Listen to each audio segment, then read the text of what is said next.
હીરા ઉદ્યોગને લઈને એક દુઃખદ સમાચાર સામે આવી રહ્યા છે।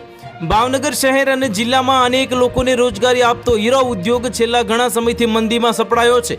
સુરત બાદ ભાવનગર જિલ્લો હીરા ઉદ્યોગમાં દ્વિતીય સ્થાન પર છે અને જિલ્લામાં ગામે ગામ હીરાના કારખાનામાં કામ કરીને લોકો રોજગારી મેળવી રહ્યા છે, પણ હીરા ઉદ્યોગમાં વ્યાપક મંદીને લીધે રત્ન કલાકારોની હાલત કફોડી બની છે।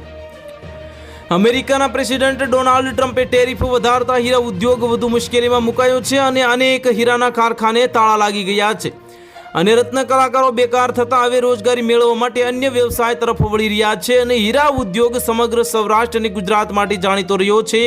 લાખો પરિવારો આ હીરાના વ્યવસાય સાથે સંકળાયેલા છે।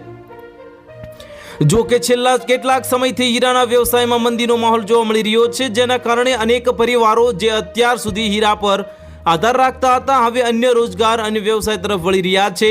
હીરાના કામ કરતા લોકો હવે હીરાનો વ્યવસાય છોડીને ખેતી, દુકાનદારી, છૂટક મજૂરી જેવા વિવિધ વ્યવસાયો સાથે જોડાઈ રહ્યા છે। આ ઉપરાંત નાના મોટા અનેક હીરાના કારખાનાઓ પણ બંધ થઈ ગયા છે અને મહુવા ડાયમંડ એસોસિએશનના કહેવાના મુજબ હાલ હીરાના વ્યવસાયમાં ભારે મંદી ચાલી રહી છે।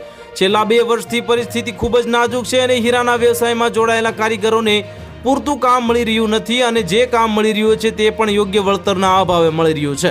તો હાલ માટે આટલું જ। મળીશું નવી અપડેટ સાથે। જો તમને અમારા વિડીયો પસંદ આવતા હોય તો વિડીયોને લાઇક કરી દેજો, ચેનલને સબસ્ક્રાઇબ કરી બાજુમાં આવેલા બેલ આઇકનને દબાવી દો, જેથી તમને આવા સમાચારની અપડેટ મળતી રહે।